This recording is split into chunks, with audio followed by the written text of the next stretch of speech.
Flames clawed at the black sky above Dry Creek Holiness Tabernacle, while fists pounded a chained front door.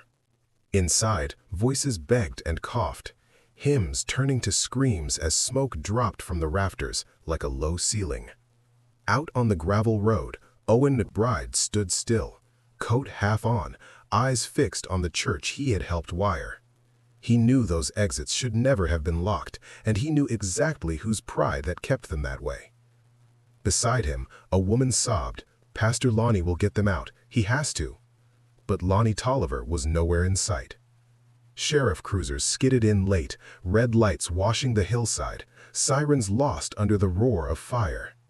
Years later, investigators called this the worst church fire the county ever saw. But tonight, it was just neighbors dying. From this studio, we're back to that night and following the man who refused to forget. Before we start, tell us where you're watching from in comments, and subscribe if you care for truth. From the quiet studio, the camera would sink back into Dry Creek long before the night of the fire, to a weekday when work whistles ruled the hollow. At McKendree Lumber, dawn came with a blast of steam and the shriek of saws spinning up to speed. Men in flannel shirts and scuffed boots filed through the wide gate, shoulders hunched against the chill. The yard smelled like wet pine, oil, and cheap coffee. Owen McBride moved with the crowd, lunch bucket in one hand, head down, face set in the blank look of somebody who planned to last a whole shift without wasting words. Work in that mill was the thin rope holding much of the county above open hunger. The coal tipple down the road had closed years before, leaving only rust and memories of steady pay. Welfare checks came once a month, food stamps came in books you hid in your coat, and nobody bragged about either. What men praised out loud was overtime and sore backs, even when they knew those hours stole their hearing and their sleep. By first break, the shed was thick with dust that turned eyebrows white and throats raw. Out near a line of old pickups, men leaned on warm hoods, smoke from their cigarettes mixing with steam from their mouths. Talk slid from weather to ball scores, then, as it often did, to Dry Creek Holiness Tabernacle. Folks traded stories about Pastor Lonnie Tolliver praying over sick children, bringing groceries to widows, slipping cash under doors when a power bill turned pink. To many in the hollow, Lonnie's church felt like the only safety net that still held. When a trailer roof peeled back in a windstorm, young men from the tabernacle nailed tin under lantern light. When somebody lost work or a husband, casseroles and envelopes appeared. That kind of help bound people tighter than any contract. You did not cross a man who prayed over your sick child and kept your heat on, even if whispers followed him like smoke. Around the far corner of the lot, where the foreman's eyes rarely reached, a quieter trade moved. Jars rested in milk crates and coolers, lids silver against the dark glass. Ricky Tolliver, denim jacket spotted with sawdust, leaned on a car and nodded as men stepped up one by one. No one said the word shine, they just slipped folded bills across, took a jar, and tucked it into tool bags or under truck seats before heading back to the line. Owen watched from a distance, hands wrapped around a paper cup of coffee gone lukewarm. Years earlier, he had stood in the same kind of shadow, selling jars filled with a McBride mash his father taught him over a copper still. Lonnie had praised that recipe as a blessing, then slowly turned it into his own family's trade. Seeing Ricky move those jars now reminded Owen that his legacy was still out there, working for another man's name. Once a week, Sheriff Carl Benton rolled past the mill gate, cruiser slow, window down. He talked hunting and school sports with the foreman, asked after church projects, and never looked hard at the jars hidden in truck beds. His wife sang in Lonnie's choir. His children knelt at Lonnie's altar. In Dry Creek, Badge and Bible sat at the same supper tables. When Owen left at the end of shift, pay envelope light in his pocket, the road home curved past Dry Creek Holiness, white against bare trees, fresh boards stacked behind it for a bigger sanctuary someday. Past the church, the road narrowed and tilted up toward the McBride place. Owen's truck rattled over potholes, bed empty except for a dented toolbox and a milk crate. Oaks clawed at the gray sky, and the mountain slipped around him like an old coat.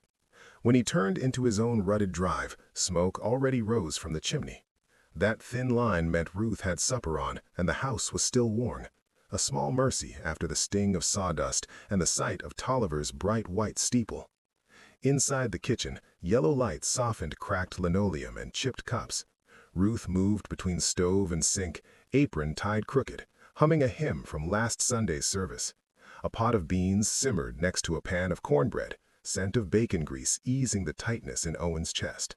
Their boy, Danny, sat at the table with schoolbooks spread wide, pencil tapping his lip. His hair curled at the neck, dark like his daddy's, but his eyes carried more hope than Owen ever remembered having at that age. Ruth asked how the mill line ran, and Owen gave a short answer, as usual. She never pushed, just set a plate in front of him and one in front of Danny. The boy launched into talk about a spelling bee, a game behind the school, a friend who started coming to Lonnie's youth meetings. Owen listened while chewing slow. Every few lines he nodded or lifted his brow, which in that house counted as high praise. To Danny, his father's quiet felt like steady ground, not coldness.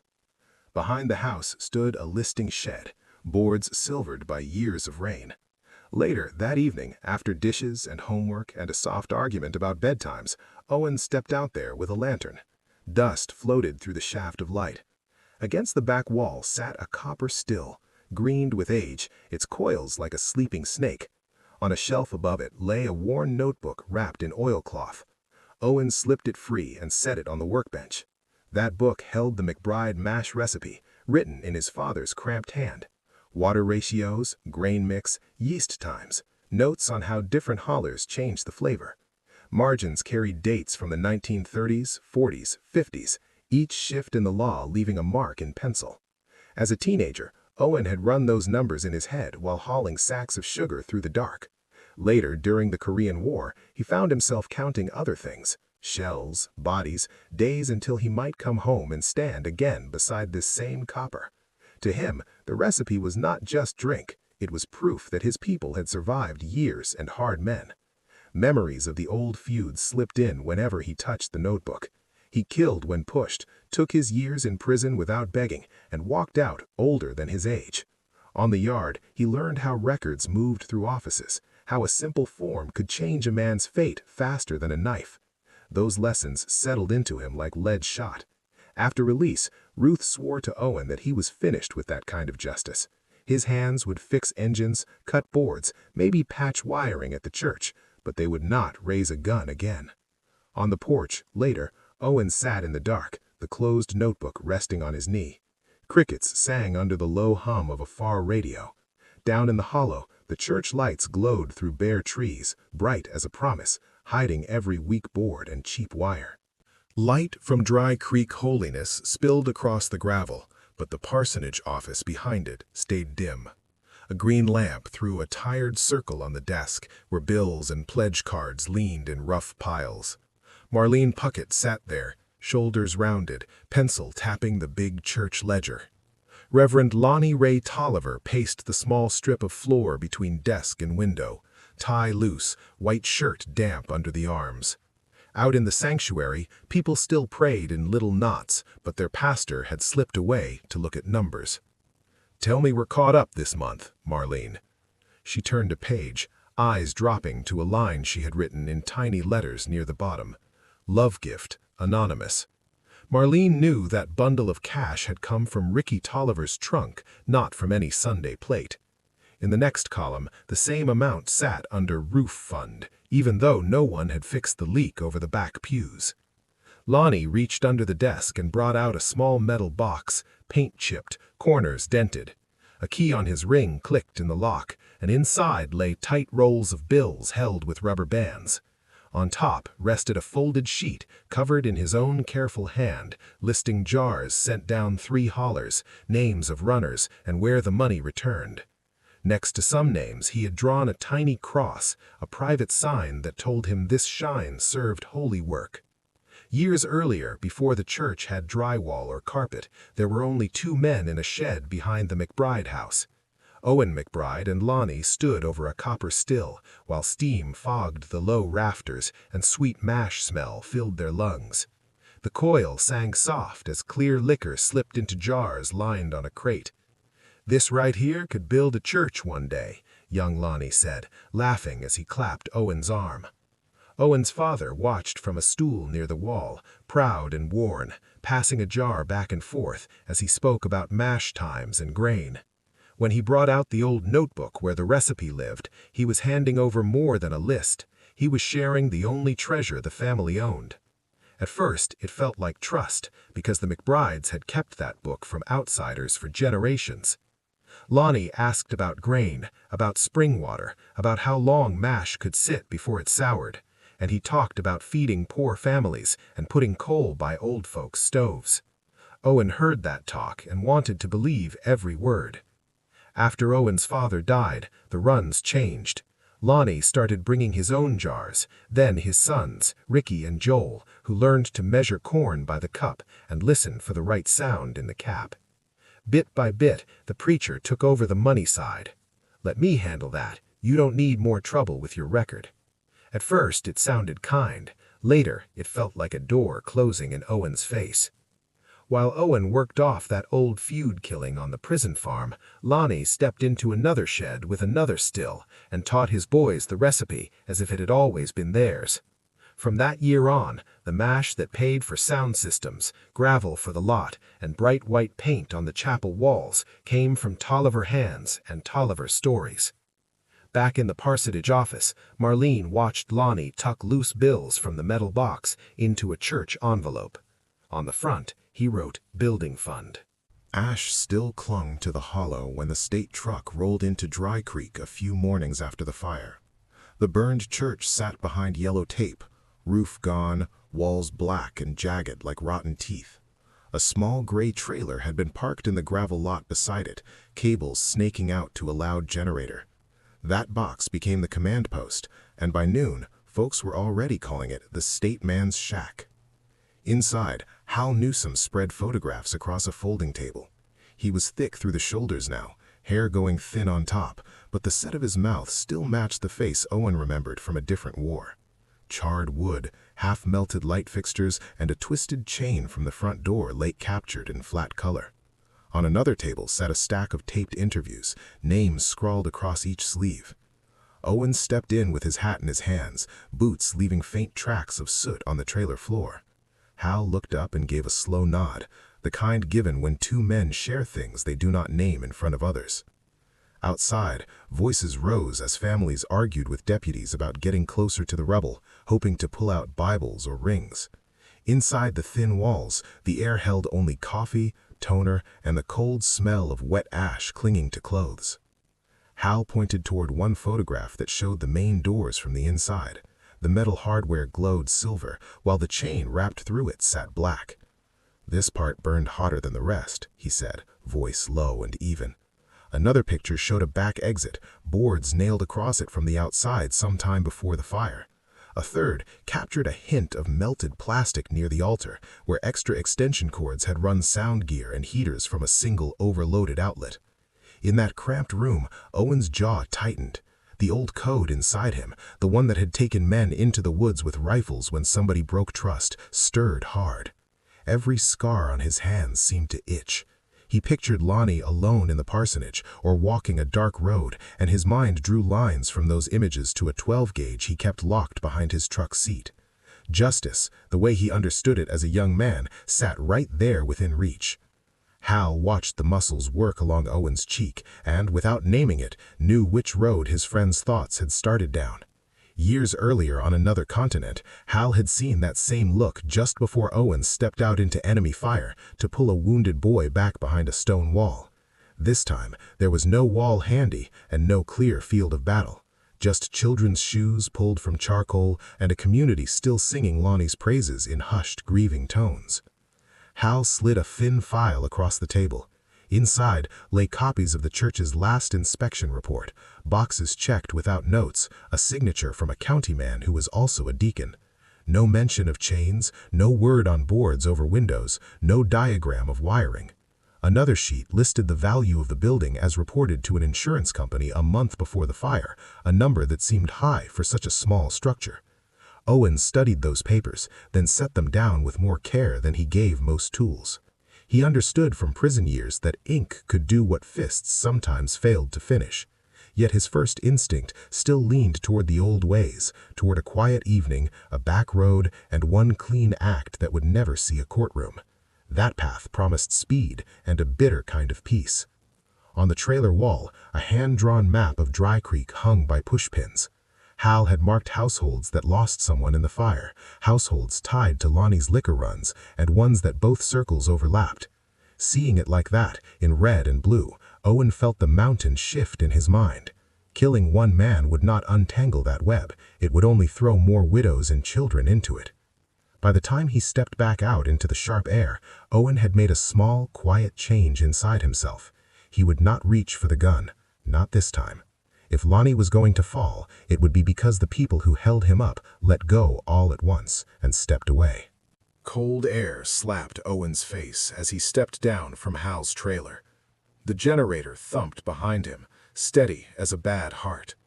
Smoke from the church ruins drifted over the lot, thin now but sharp in his nose. Families stood in small knots beyond the tape, coats pulled tight, eyes fixed on the black shell where they had last seen sons, daughters, wives. A deputy walked by with paper in his hand, reading out times for the first funerals. The county rescue squad building and the big brick Baptist church downriver had offered their halls. There was not enough room in one place to hold all that loss. Owen listened without stepping closer. He heard Ruth's name, Danny's name, mixed in with others, and the words slid into him like nails. By late afternoon, cars lined the road outside Riverside Baptist, hoods still warm, wipers ticking as a light rain started. The sanctuary held the service. Afterward, folks crossed into the long fellowship hall next door, where tables sat end to end under buzzing lights. Pans of food covered every flat surface: beans, fried chicken, mashed potatoes, pies. Grief in Dry Creek still came with a plate. Owen took a seat near the wall, away from the main talk. His black suit was tight at the neck, borrowed from a cousin. Men and women moved past him with paper plates, mouths tight, eyes red. Children clung to sleeves or slept in laps, worn out from crying. Plastic forks clicked against paper, a hateful, normal sound in a room that held so many fresh ghosts. Near the coffee urn, Deacon Virgil Hensley planted himself like a fence post. His gray hair was slicked back, tie bright against his dark shirt. People came to him in ones and twos. He patted arms, bowed his head with them, and spoke in a low, certain tone that carried just far enough. "We stand with Brother Lonnie," he said, more than once. "The devil tried to break our church. We won't let him. This fire was a trial, not a judgment." Owen heard the words even though he faced the wall. Each sentence was like fresh dirt thrown over the truth Hal had shown him in that trailer. Chains, boards, bad wire, none of that had come from any devil. A man in a brown jacket stepped up to Virgil. His name was Herschel Ward, father of a girl who had died upstairs in the balcony. His shoulders shook as he spoke. "My Jessie beat on that front door till her hands bled. Who put the lock there, Virgil? You ever seen Jesus chain a door?" The hall went still. Even children seemed to sense the change. Virgil's jaw tensed. He glanced around, aware of all the ears turned his way. "Now, Herschel," he answered, voice smooth, "we don't tear down our shepherd when wolves circle. That chain was for safety, to keep trouble out while we worshipped." "Kept my girl in," he shot back. His plate dropped to the floor, food splattering his shoes. He walked away before anyone could touch him, shoulders stiff. That was the first open crack in Lonnie's wall. Folks near the coffee line shifted, some edging back, some nodding slow when they thought no one watched.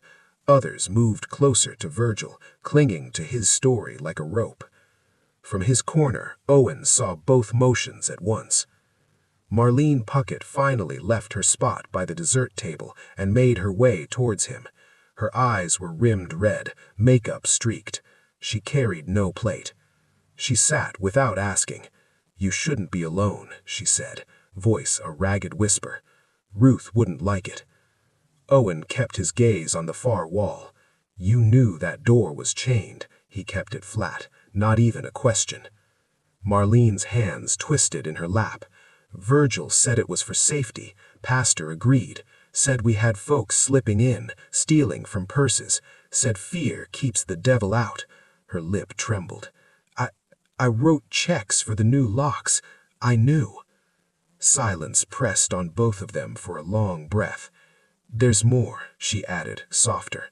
Those extra cords, the heaters, the sound gear. I paid for them out of cash that never saw this hall, money from other places. She did not have to say shine. Owen heard it anyway. He finally turned his head. Her guilt sat plain on her face. She was not the only one who knew. She was just the first to let it leak out. Owen saw in that moment how the fall would have to work, not with one loud act, but with many small shifts. A father speaking truth in a church hall, a bookkeeper refusing to hide numbers, neighbors deciding where to stand when men like Virgil drew their lines. In that bright, noisy room, full of food and sorrow, the first real clash over Lonnie Tolliver had begun, and Owen now knew who might stand with him when it grew. That first crack in Lonnie's wall didn't stay in the fellowship hall. Word moved faster than smoke in a hollow like Dry Creek. By morning, mill workers were repeating what Herschel had shouted about his girl's bloody hands on the chained doors. Some dropped their eyes when Owen walked by. Others squeezed his arm and just nodded, too choked for words. Across town, Pastor Frank Delaney at Riverside Baptist heard 3 versions of the story before lunch. He'd hosted the big funeral service, opened his kitchen, and still sat on the calendar for a joint spring revival with Lonnie. Flyers promised packed pews, split offerings, and choirs from both hollers. One gray afternoon, Frank sat at his desk studying that schedule when footsteps sounded in the hall. His secretary eased the door open. "Brother Delaney, you've got visitors from Dry Creek." Owen stepped in first, hat in his hands, Hal behind him carrying a manila envelope. The office smelled like coffee and old hymnals. Hal stayed on his feet. He slid the envelope across the desk. "We're not dragging you into a feud," he said. "You opened your doors for these families. You ought to see what we're finding." Inside lay copies of the clean inspection sheet, photos of the chained doors and boarded exit, and a rough sketch of the overloaded cords on the platform. "Our codes say doors stay free in public gatherings. Windows can't be the only way out if they're barred. Brother Tolliver was warned." He tapped a line that mentioned an earlier visit from a volunteer chief. Frank's fingers trembled as he held each page. He saw not doctrine, but choices. Chains bought, boards nailed, warnings ignored. Memories rolled over him. Lonnie had preached at his ordination. Lonnie's choir filled Riverside's bare sanctuary whenever their own pianist was sick.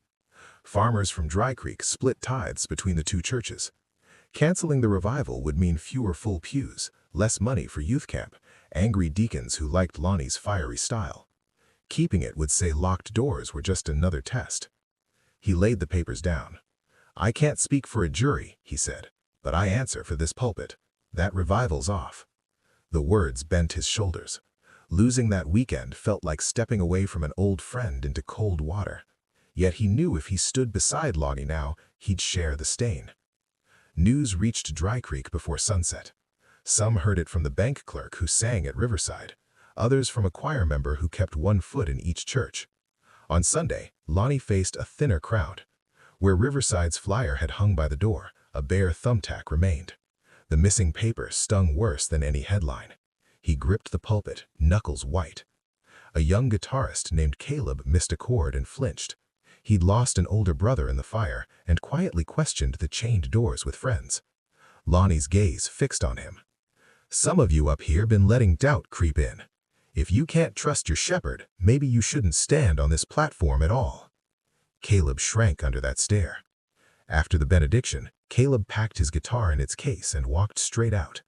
2 families followed him into the gravel lot and hugged him there. By week's end, his parents asked Marlene for a letter releasing them from membership. Several steady tithes vanished. For Owen, hearing it later from Marlene's tight voice, it was proof that one brave step could loosen a whole network. Lonnie felt the hollow shift. Rain tapped the front windows of May's diner and turned the parking lot into a sheet of gray. Inside, the air smelled like bacon and old grease. A jukebox hummed low in the corner, but nobody had fed it a quarter that night. Most folks spoke in hushed voices, as if the fire might hear. Owen sat in the back booth, the one with torn red vinyl and a view of the whole room.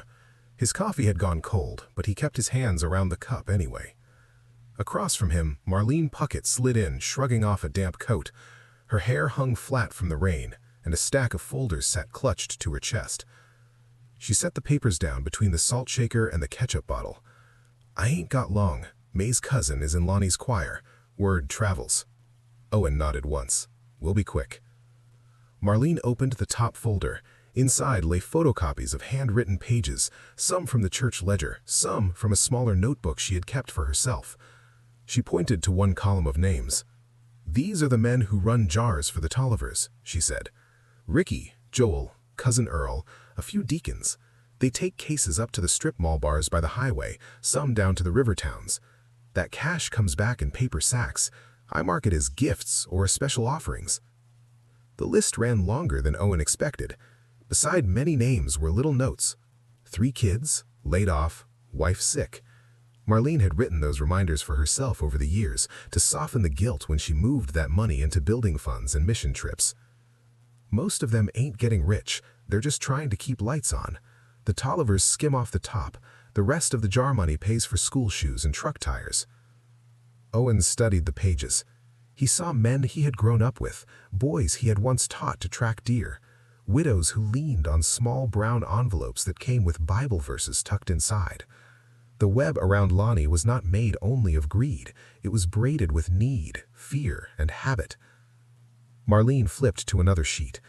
"Here's the part I never could explain to myself." She tapped a line of numbers. "This is the policy on the church. It jumped last year when we added the upstairs room. Pastor said we needed more space for youth. I signed the forms. He pushed hard for that second level." The upstairs room had held Sunday school kids and a few teens the night of the fire. Several never made it down. Owen pictured narrow stairs, smoke rising like a black river, children pressing against a locked door that never gave. His throat worked, but no sound came. "He knew code," Marlene whispered. "We got letters. Fire chief begged for open exits. Virgil said it cost too much to change bolt sets.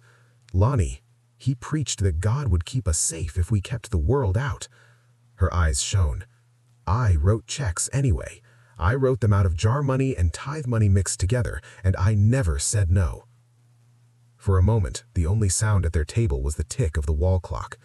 In the next booth, a tired waitress leaned on her order pad and watched a game show flicker on a small TV.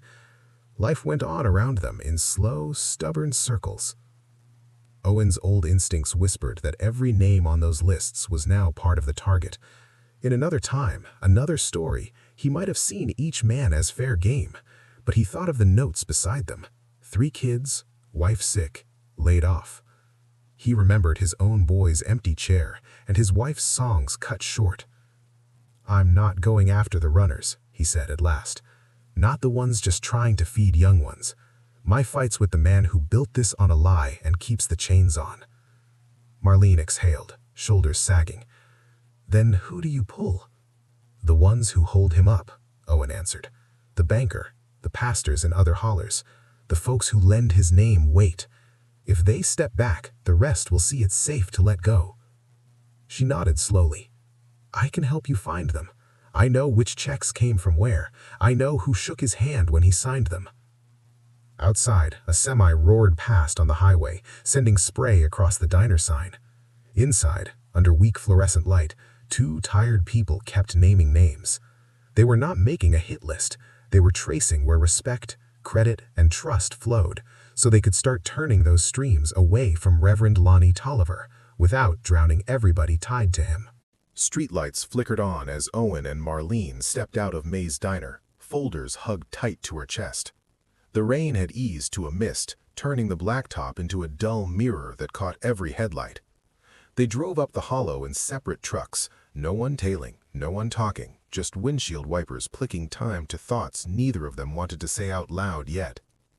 At the McBride place, a porch light burned over the steps. 2 other vehicles already sat in the yard, Hal's state truck and Pastor Frank Delaney's older Ford. Inside the house, voices carried low, then fell quiet when the screen door creaked.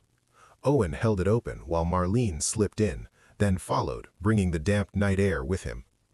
The living room felt tight with people who weren't used to plotting anything more than bake sales. Hal leaned against a bookcase, arms crossed. Herschel Ward stood near the window, hands shoved deep in his pockets, face lined with fresh grief. On the coffee table lay a county map, a spiral notebook, and an ashtray crowded with Hal's cigarette butts. Owen didn't make a speech. He just nodded toward the table. "She brought names," he said. Marlene set her folders down, fingers trembling a little as she opened them. Hal slid the ashtray aside and spread out the lists and copies of ledger pages. The lamplight turned the cheap paper yellow. Marlene pointed to a cluster of notes near the top. "Here's the bank folks," she said. "We got the loan officer who handles church accounts, his supervisor, and the clerk who sings in Riverside's choir." Her nail moved down. "These lines are suppliers, chairs, hymnals, building materials. Half of them also serve Brother Frank's place and the Methodist church in town." Pastor Frank cleared his throat. "They know me," he said slowly. "They trust my judgment when it comes to who we share revivals with.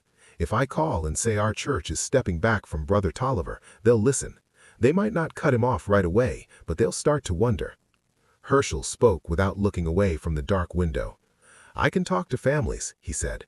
"The ones with empty beds now. They're scared to say it out loud, but they're already asking why those doors were shut. If we go together, if we pull our tithe and our kids from his programs, he'll feel that."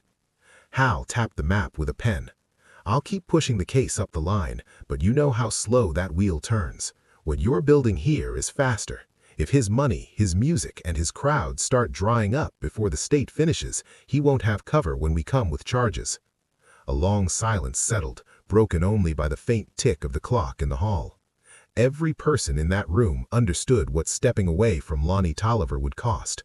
Lost friends, angry kin, maybe business. In a town this small, turning your back on a pastor was almost like turning your back on the flag. Finally, Owen sat, the springs creaking under his weight. "We're not trying to burn the church twice," he said. "We're trying to take his hands off its throat. Nobody threatens, nobody lies, nobody lays a hand on his wife or his boys. We just stop holding him up all at once so the law can see him plain." Marlene swallowed hard but nodded. Pastor Frank placed his hat back on his head like armor. Herschel pulled a small page from the notebook and started writing names from memory, families he knew were ready to listen. Hal gathered the papers into neat stacks, building a plan where there had only been anger before.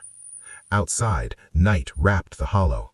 Somewhere down the ridge, Lonnie Tolliver was working on a sermon about trials and faith, still sure his people would stand behind him. On Owen's table, a network formed that would test that faith in a way no tent revival ever had. Dawn came pale over Dry Creek the morning after that porch meeting. Fog lay low in the hollow, soft as breath, but under it people moved with new purpose.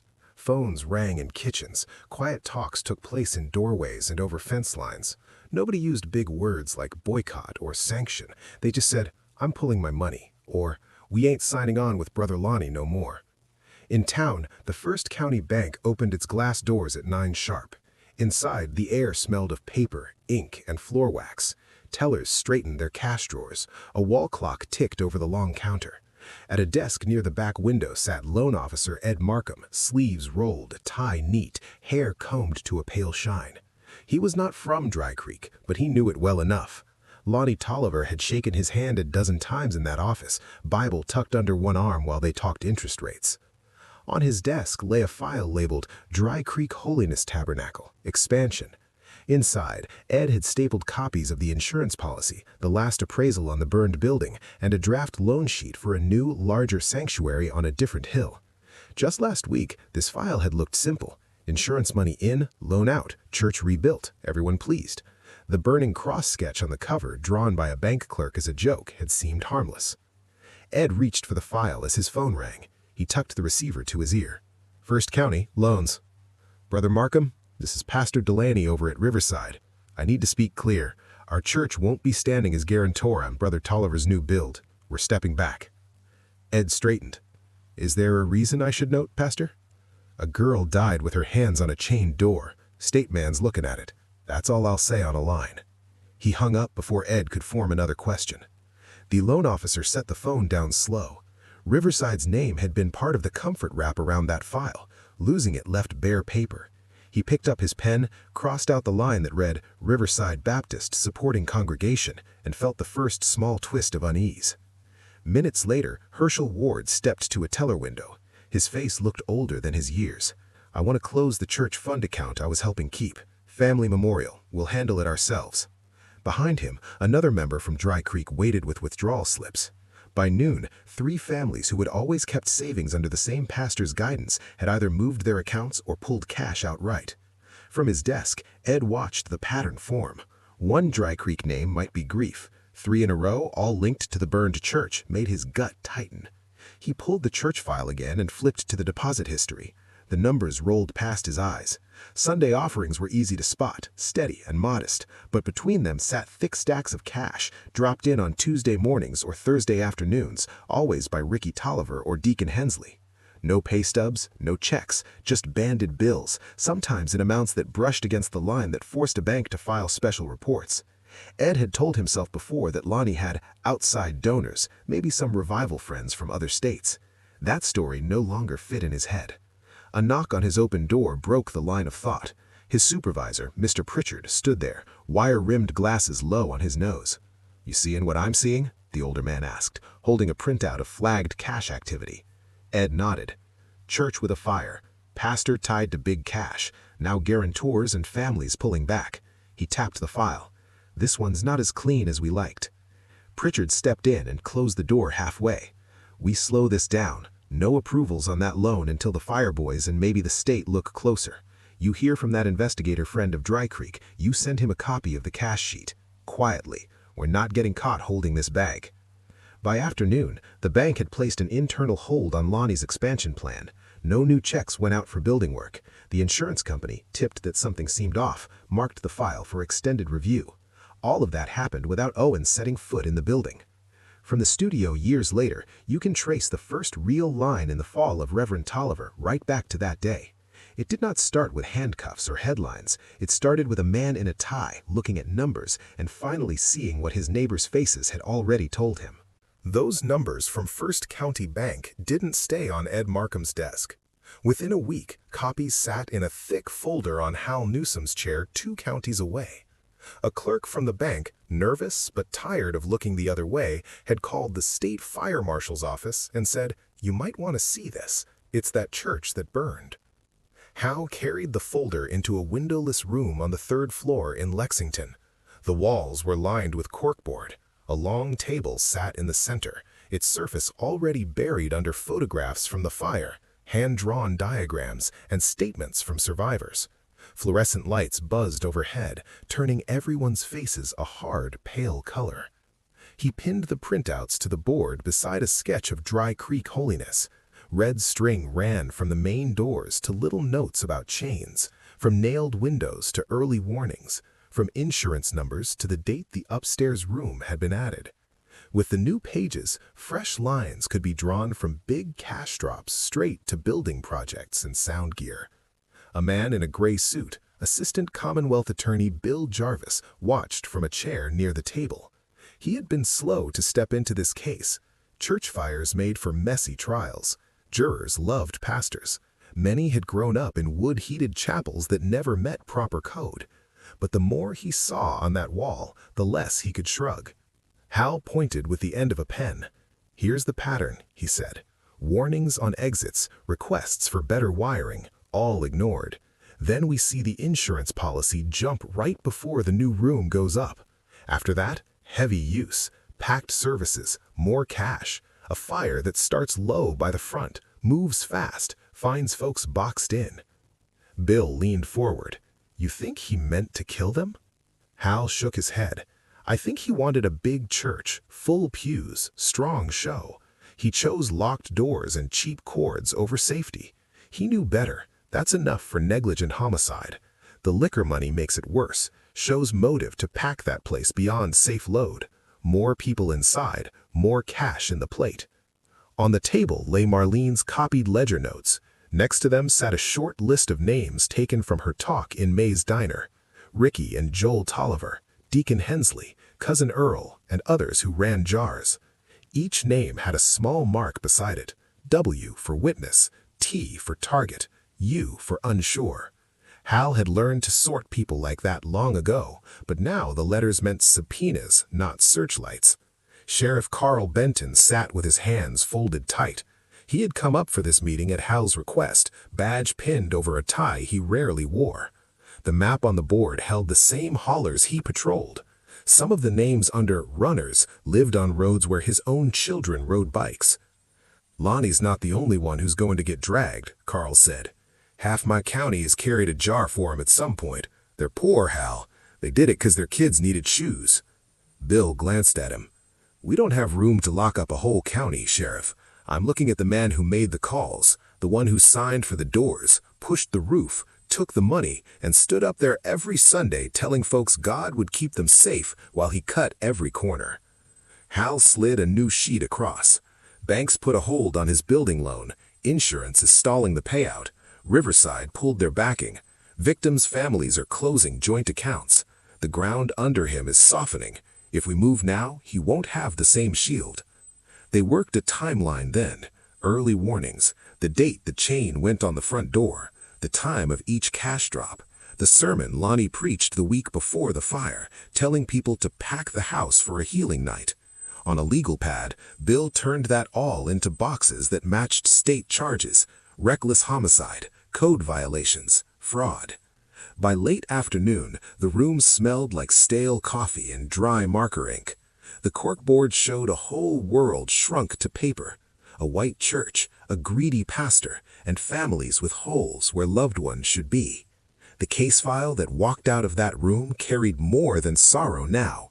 It carried a story that a jury could follow from locked bolt to body bag. From the studio, looking back, you can see how this was the point where rumor and pain began to harden into something else. An official story that named names and spelled out choices, not fate. Owen's quiet work in kitchens and booths had done its part. The state was finally catching up. By the time Hal carried that thick case file back down the mountain, the story inside it was too big to keep in a drawer. County officials decided they needed something public, something that looked like they were listening to more than just one old ex-con and a handful of grieving families. So a notice went out on school letterhead: Community Information Session on Dry Creek Church Fire, High School Gym, 7 p.m. Copies went home in backpacks. One was taped crooked on the diner door. Another hung on the post office wall, pinned right under a faded basketball schedule. That Thursday night, the high school parking lot filled early. Trucks, rusted sedans, even a few shiny cars from town lined up under the tall lights. Inside, the gym smelled like floor polish and dust from old pep rallies. Bleachers creaked as people climbed up and sat in tight groups. Some wore black again, though the funerals were weeks past. Others came straight from work, shirts still smelling like sweat and lumber. A long table stood at center court, facing the rows. Behind it sat the principal, Sheriff Carl Benton, Hal in his plain jacket, and a suited man folks didn't know yet, Bill Jarvis from the Commonwealth's Attorney's Office. A microphone on a stand popped once when the principal tapped it. He cleared his throat. "We're here to share what we can, to let you ask questions. This ain't a trial. It's just a night to talk about what happened at Dry Creek Holiness." His voice wobbled on the church name. Owen took a place halfway up the bleachers, near Herschel and a cluster of other families who had lost someone. Marlene sat lower, close to the aisle, hands folded so tight her knuckles showed white. Across the way, Deacon Virgil Hensley and a knot of Lonnie's strongest backers sat straight-backed, arms crossed, eyes hard. Hal rose first. He did not waste words. "We've gathered facts on the fire. Photographs, witness statements, bank records, building permits. I'll keep this simple." He pointed to a blown-up diagram on an easel. Front exit was chained, back door nailed over some time back. Upstairs windows had bars. Wiring didn't meet code. Those are facts, not rumors. A murmur rolled through the gym. Someone shouted, "Are you saying the preacher set that fire?" Bill stepped up beside Hal. "We're not calling it arson right now," he answered. "We are saying choices were made. Doors were locked by men, not by God. Warnings were given and ignored. That's what we're looking at." Virgil stood without waiting for the mic. "You outsiders don't get it," he called. "We locked them doors to keep evil out. Times are bad. Folks break in, steal offerings, hurt women. Pastor did what he had to do to guard his flock." Herschel got to his feet. His voice shook, but it carried. "My Jessie was that flock. She died beating on that chain. Don't stand there and call that protection. Call it what it is." People shifted on the boards. Some nodded, eyes wet. Others stared straight ahead, faces blank. In Dry Creek, talking back to a deacon in public cut deep across old habits. A woman in a plain dress rose near the top row. "Brother Lonnie came when my baby was sick. He prayed over him, brought us groceries from the church pantry. You gonna drag a man like that through the mud because something went wrong?" Bill let the noise swell, then settled it with an open hand. "No one's on trial in this gym, but I need you to understand something. Loving acts don't erase bad choices. You can be kind and still be reckless. The law looks at what he knew and what he did anyway." Marlene lifted her hand, fingers trembling. The principal brought the mic down to her. For a moment she could not speak. Then words came out thin but clear. "I signed checks for those locks. I saw letters about code. I marked cash that came from jar runs and put it under building fund. I never spoke up. That's on me, but I won't lie for it now." Gasps broke around her. Someone hissed, "Traitor!" Another voice answered, "She's telling the truth." Lines that were private in kitchens were now drawn under bright lights. From the bleachers, Owen watched faces more than words. He saw men who had carried jars for the Tollivers staring at their boots. He saw two choir mothers whisper, then pull their kids a little closer. He saw the sheriff rub his temple as if a headache had settled there to stay. What Owen needed was not a crowd ready to hang Lonnie on the courthouse lawn. He needed enough people to step away that the pastor stood alone when charges came. In that gym, with stories clashing in the open, the shift began. Some left early, shoulders stiff, swearing they'd never turn their backs on their preacher. Others stayed late in the parking lot, talking soft about new churches, new starts, or staying home on Sunday for a while. From the studio, looking back, that night in the high school gym was when Dry Creek's code turned on itself. Loyalty, once simple, split into two hard questions. Who do you stand by when standing costs you your dead? And what do you owe the law when the law finally shows up? Weeks after the gym meeting, Reverend Lonnie Tolliver tried one last time to prove he still owned Sundays in Dry Creek. He rented a grassy hill just past the county line, raised a white tent, and strung bare bulbs from crooked poles. A banner at the road promised "Rebirth Revival, one night only," painted in red letters that ran where the cloth sagged. The faithful came first, Virgil Hensley and other deacons with their wives, Bibles pressed to their chests like small shields. Then a scatter of strangers from side haulers parked along the ditch, curious more than loyal, hoping for a good show. Whole rows of faces that once filled pews stayed home, porch lights glowing over empty rockers and closed front doors. Inside the tent, Lonnie wiped his hands on a handkerchief and stepped behind a plain wooden pulpit set on bare boards. The band was thin now, only an upright piano and one fiddle behind him, Caleb's old guitar stand sitting useless at the edge. He raised his arms and spoke about trials, enemies, and liars, promising that God would restore everything the fire seemed to steal. Amens came back to him, but they sounded scattered, with empty gaps between them where whole families once shouted his name. Along the gravel road outside, other engines idled with their lights off, the sheriff's cruiser, an unmarked sedan, and Hal's state truck. Sheriff Carl Benton watched the tent fill, or fail to, counting heads and thinking about who had not come up that hill. Beside him, in the sedan, Prosecutor Bill Jarvis checked the folded warrants again, thumb tracing each charge written under Lonnie's name. Near the open flap, Owen McBride leaned against a rope stake, arms folded, listening to words that once stirred him, now fall flat. When the piano started the invitation hymn, Carl opened his cruiser door, took a breath, and began walking toward the glowing canvas. He stepped inside during the second verse, hat in his hand, boots sinking a little into the damp ground under the folding chairs. Singing faded as people noticed the badge on his chest, then the other figures behind him, and a low, uneasy murmur rippled forward. Lonnie gripped the pulpit, for a moment sure the law had come to stand with him against slander, not to pull him down. Carl walked to the front, stopped 3 steps from the platform, and read out the judge's name, the charges, and the order to arrest.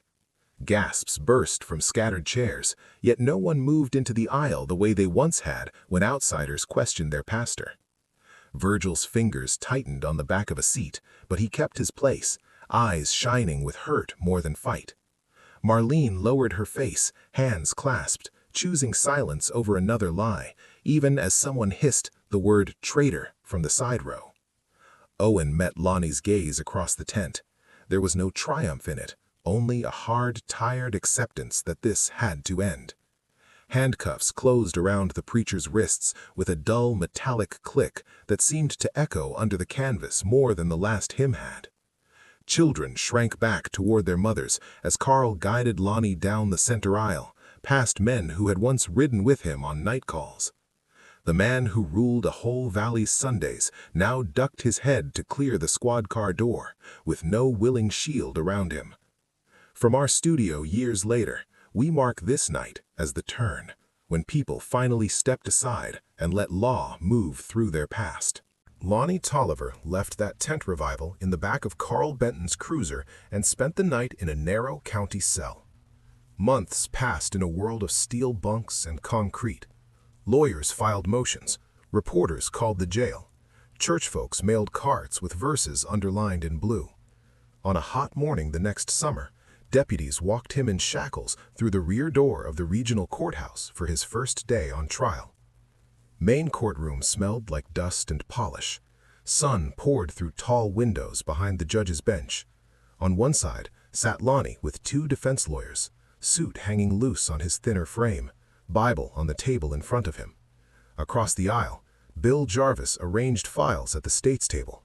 Behind them, benches held families from Dry Creek, some gripping tissue, some holding photographs tight to their chests. Owen McBride sat near the back, hat resting on his knees. Beside him, Herschel Ward and others who had buried children stared straight ahead. On the opposite side, May Tolliver and her sons filled a front bench. May gripped a small cross so hard her knuckles shone white. Ricky and Joel looked older than their years, jaws set, eyes burning with a mix of hurt and stubborn loyalty. The clerk for the court swore in the jury, 12 people drawn from 3 counties. Some had never set foot in Dry Creek. Others knew every curve of that hollow. Judge McAllister reminded them they were not there to judge belief, only actions. Then Bill Jarvis rose for his opening. He spoke slowly, plain as a porch talk. He told them about chains on doors, boards over exits, letters from the fire chief, and thick cash deposits lining up with packed services. He did not call Lonnie a monster. He said Lonnie made choices, again and again, that put people at risk so he could grow his church and name. This case is not about faith, he finished. It is about duty. When you pack a room with children, you must give them a way out. Then the defense stood. Lonnie's lead lawyer, a smooth man from the city, painted a different picture. A poor mountain pastor, overwhelmed, heartbroken, now blamed for an accident beyond his control. He spoke of food boxes, late-night hospital visits, and prayer lines. He urged the jurors not to let grief turn kindness into crime. Over the next days, witnesses filed in. Hal took the stand with his diagrams and photographs. He pointed to scorch marks, to chains, to nails over the back door, and explained simple code rules in plain language. Jurors listened, some leaning forward, some staring at the floor. Later, banker Ed Markham testified about heavy cash deposits and a building loan that went on hold once questions rose. He did not say illegal. He called the pattern irregular and let numbers speak. Then came Marlene. Her hands shook as she swore to tell the truth. She admitted signing checks for locks, moving jar money into church accounts, and seeing fire warnings go unanswered. The defense tried to paint her as bitter and afraid, a woman shifting blame to save herself. She kept coming back to one plain line. I knew those doors were wrong, and I stayed quiet. In the benches, some of Lonnie's old supporters turned their faces away from her. Others just watched, stiff and silent. After closing arguments, the jury returned, guilty on multiple counts of reckless homicide and fraud. Judge McAllister gave Lonnie 40 years. Owen felt no joy, only a tired, heavy kind of relief inside. The sound of the gavel still hung in the air when the deputy touched Lonnie and led him from the defense table. Chains rattled under the soft scrape of shoes on tile. In the benches, people rose halfway, then sank back down as if a strong wind had hit them. Owen stayed seated until the courtroom emptied to murmurs and the shuffle of feet. Only when the clerk started stacking files did he stand, hat in hand, knees stiff from the long hours on hard wood. Outside, heat struck like a hand. The courthouse steps shone white in the sun. Reporters waited at the bottom with notepads and tape recorders. One called his name, asked if this felt like justice. Owen gave a shrug that could have meant anything and kept walking until he reached the shade of a maple tree near the lot. Relief sat in him like a heavy rock, not light, not sweet, just solid. The man who chained his family in with fire would die behind walls. That was something. It was not nearly enough. Seasons rolled over the hollow after that. Leaves burned red and fell. Then snow traced the ridgelines. Then green crept back up the slopes. Dry Creek Holiness stayed empty except for legal men and later work crews. The burned shell came down, leaving only a cracked slab and the warped bell on a short pipe. Lonnie filed appeals from prison and lost them, one by one, until his name moved from front pages to thin lines in legal notices. Farther downriver, an old brick feed store found a new life. Windows were knocked open, bricks sanded, copper lines run where burlap sacks once leaned. On a clear morning, a small crowd gathered under a fresh sign, Dry Creek Hollow Spirits. Inside, stainless tanks gleamed beside a polished copper still shaped close to the one in Owen's shed. The air smelled of yeast, corn, and faint smoke, like old times scrubbed almost clean. Owen's nephew, Luke McBride, moved through the space with a clipboard, showing estate inspector valves and gauges. Licenses hung framed on one wall. On another, a simple plaque listed names of the fire dead and noted that a share of each bottle's profit fed a scholarship fund in their memory. There were no halos or flames on the label, no picture of a church, just a stream, a stand of trees, and in small letters along the bottom, McBride Mash, established before 1900, produced with respect. Owen did not run the still. His hands shook too much now for fine valve work. He sat most days near the tasting bar on a high stool, cane hooked to the rail, watching people come and go. Some were tourists on weekend drives, drawn by a brochure in town. Others were locals who had known his father, or Ruth, or Daddy. A few stood at the doorway, read the name, and turned away without stepping in. One afternoon, Herschel came by with his surviving son. They sampled a small pour, amber in clear glasses. Herschel raised his towards the plaque. "To Jesse," he said. Owen echoed the name under his breath and felt the burn slide down. It tasted like all the years before the fire and all the ones after mixed together. Not everyone lifted a glass kindly. At the grocery, Owen sometimes heard murmurs, talk that he had cashed in on tragedy, that he had been too eager to help the state tear down a man of God. He did not argue. The scholarship checks went out each fall to kids from any church who had lost someone in that fire. The letters of thanks stacked in a drawer at home.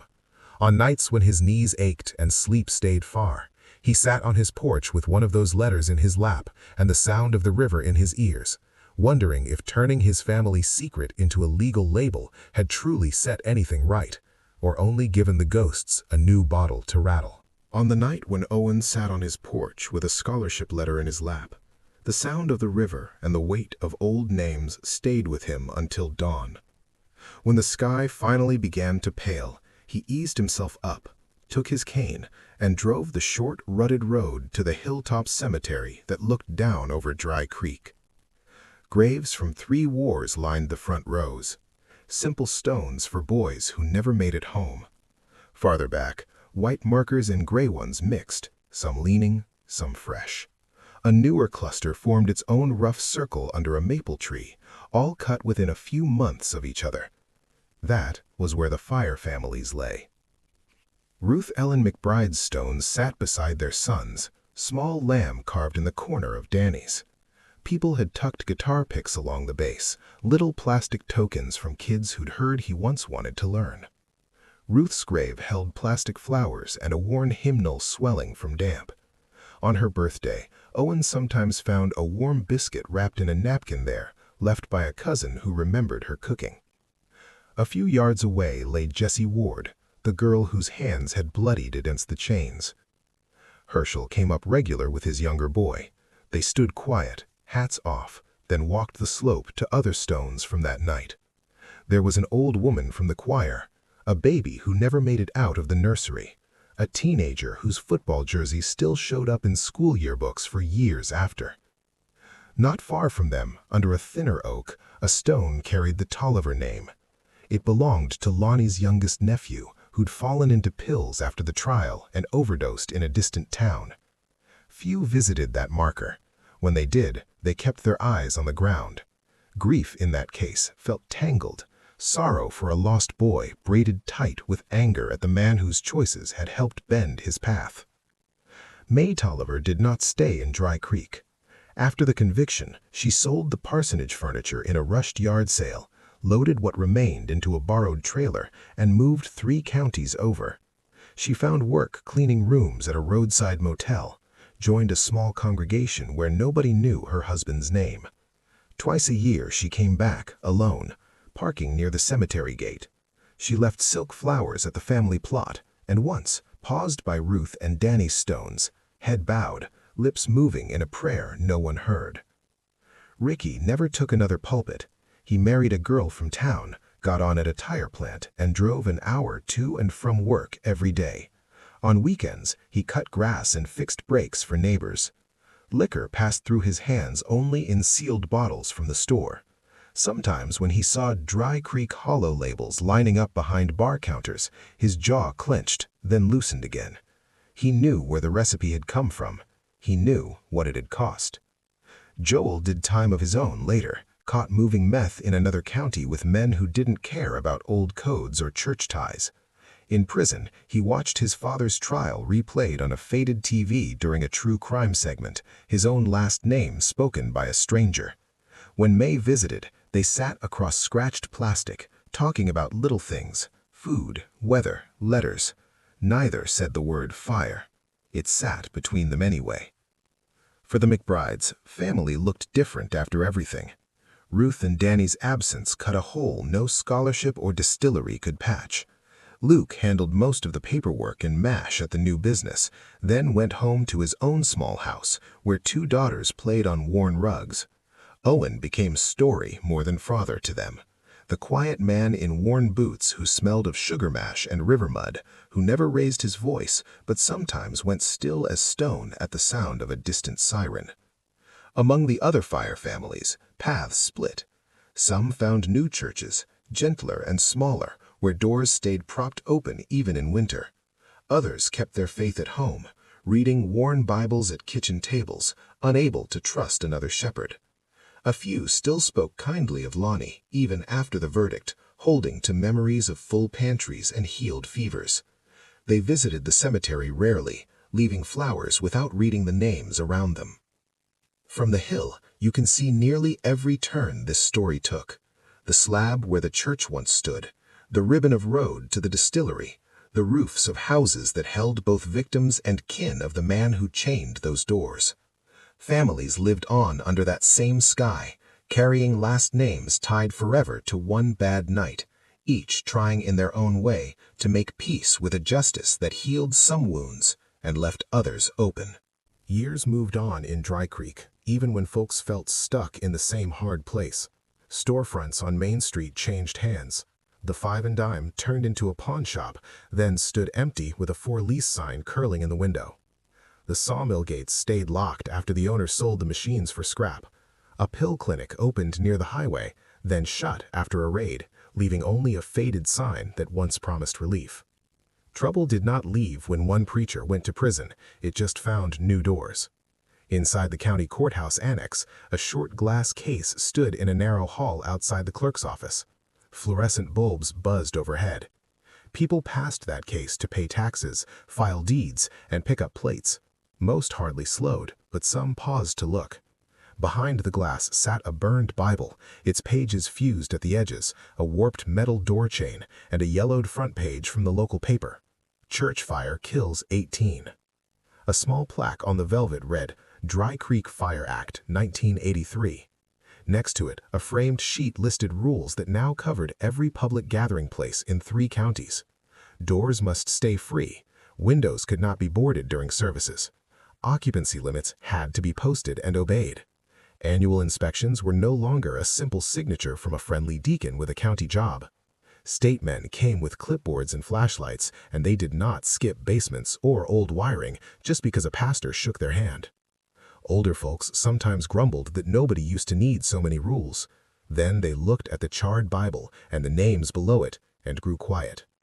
Younger people who had only heard of the blaze from parents or in school read the lines without much feeling, as if they belonged to some far country, not to the same hills they drove each day. The churches themselves looked different.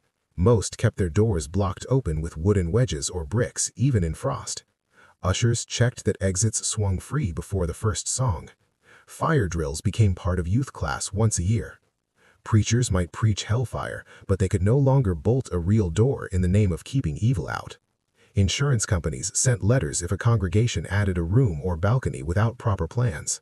No policy, no loan, no quick paid-over. Dry Creek Holiness never rose again under that name. A smaller, plainer chapel opened years later on another ridge, led by a soft-spoken bivocational pastor who worked days at the hardware store. Some of Lonnie's former flock sat there on Sundays, heads bowed, hands folded. Others drove farther to Riverside or to town churches where nobody knew their history. A few stayed home, carrying faith in their own prayers but mistrusting any man with a microphone. The liquor business changed too. With Owen's legal distillery drawing in tourists and newspaper stories, clear jars carried different meaning. Some old runners shifted to warehouse jobs there, trading backroad drops for time cards and health plans. Others slid into darker trades when meth and heroin crept up the hollers. The old mountain code, once wrapped around stills and quiet feuds, met drugs that answered to no code at all. From the outside, some called this progress. A deadly fire led to laws. A corrupt pastor fell. Safer churches rose in his place. Yet a drive through the hollow showed sagging porches, children riding rusty bikes past empty trailers, and men in parking lots selling pills from windows. Systems fixed one wound, left others open for years. Grass had crept back over the place where Dry Creek Holiness once stood. Cracked concrete made a rough ring, and weeds poked through every gap. The bell that had once called people to worship lay on its side, streaked with rust, half buried in leaves. On quiet days, you could stand there and hear only wind in the trees and the far hum of the highway. Nothing in that clearing shouted, yet the whole hillside still felt heavy, as if the air itself remembered smoke. From here, the story looks simple. A pastor chose pride over safety. Doors were chained. Warnings were ignored. 19 people died. The state pressed charges. A jury said guilty. Laws changed. Case closed. You could tell it that way and move on. Many do. It is cleaner. It hurts less. Down in the hollow, though, that line never ran straight. Owen McBride once believed that wrongs like this had only one answer. You found the man who broke the old code, and you fixed it yourself, fast and final. Bullets, fists, gasoline. The kind of answer that did not need witnesses or records. Prison taught him that answer always reached farther than you planned, into kitchens and schoolrooms and hospital wards. In his old age, he chose a slower tool. People turning away. What happened in Dry Creek was not gentle. Owen did not forgive. He did not offer easy grace. He hunted for weak points in Lonnie's life the way he had once tracked deer on frosted ground. Only this time the targets were not bodies, but ties. He asked neighbors to close accounts and pastors to cancel revivals. He pushed a banker to look twice and a bookkeeper to speak into a microphone. His weapon was shame made public and support pulled back. That is still a kind of violence even when no blood spills. Lonnie's choices sat at the center of it. He chained doors, took jar money, and wrapped it all in God's name. Without those acts, there would have been no trial, no split town, no grave circle under the maple. Yet he was not born cruel. He came from the same hills as Owen, worked the same stills, felt the same fear of being poor and forgotten. Where Owen grabbed for control through old mountain justice, Lonnie reached for it through growth at any cost. Two men, bent by war and want, picked different tools and both cut deep. So was the ending justice or revenge? For some in Dry Creek, 40 years in a cell and a ruined legacy felt small beside charred shoes and empty chairs. For others, locking up a neighbor, no matter how wrong he had been, felt like siding with far-off powers that had never cared for the hollow. Owen's plan forced the law to act, but it also taught his town to use cold shoulders and closed doors as weapons. That lesson did not vanish when the case was over. Stories like this carry a warning that reaches past one county and one year. When official systems ignore small harms, people build their own. Feuds, cover-ups, quiet boycotts, online mobs, all are ways to make power where there seems to be none. Sometimes that homemade justice lines up with truth. Sometimes it only deepens the wound. Dry Creek's tale sits in the middle, hard to praise, harder to dismiss. A reminder that every locked door, every secret ledger, and every silent witness has a cost that spreads wider than the first spark and lingers in voices long after smoke is gone. In the present, this story lives not in that hollow, but in a quiet studio. Dark walls, soft light, one camera blinking red. On the desk in front of the host sits a neat row of objects, a photo of the burned church, a copy of the verdict, and a dog-eared map with Dry Creek circled in blue. Behind him, a screen loops slow shots of the Bell site, the distillery, and the hilltop graveyard. His voice links those images to every choice you have just walked through. Most of the main figures are gone now. Owen McBride died in his sleep by the river, a worn Bible and his father's MASH notebook on the table beside his bed. His obituary named him a veteran, a mill hand, and co-founder of Dry Creek Hollow Spirits. It did not mention the fire. Years earlier, Lonnie Tolliver died in a prison infirmary, buried after a small service led by a chaplain who never saw Dry Creek. The graves on that hill hold both their work and their failures. Yet the debate over what they did has only grown louder. When the first long podcast and TV piece came out, comments poured from Appalachian towns, cities, and farms far away. Some viewers praised Owen as a man who finally used paper and people instead of a gun. Others called him a traitor who handed a mountain problem to outside law. Many wrote about their own pastors, about locked exits they had never noticed before, and about how loyalty can turn heavy when you start to question it. This case forces hard questions that reach past one burned building. If the law had failed your family for years, would you still turn to it when a neighbor chained your loved ones inside a church? If your pastor brought food when you were hungry and prayed over sick children, how far would he have to go before you walked out of his pews?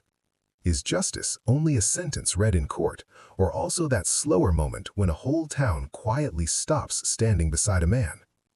There are no clean answers here, and maybe that is the point. Dry Creek shows what can happen when two systems of right and wrong collide. The old mountain code that says handle it yourself, and the distant state that often looks away until bodies lie in rows. Owen tried both in one life. His last choice pulled people together instead of into the woods, yet it still left scars on every family. Justice and revenge sat so close that even now locals argue which one they saw. Our job, telling this story, is to handle that tension with care. We owe the dead more than easy heroes and simple villains. We owe the living a clear look at how small choices, like a bolt on a door or a silent vote at a meeting can lead to a night no one can undo. If you have stayed with us to this point, you are part of that work now. In the comments, tell us where you were watching from and what you think Owen should have done in 1979. Would you have turned away from your own pastor once you knew the doors were chained, or would you have kept your seat and trusted him anyway? Like this video, subscribe, and share it if you want more careful walks through hard stories. The fire at Dry Creek is out, but the choice of how we face power in our own towns still burns for each of us.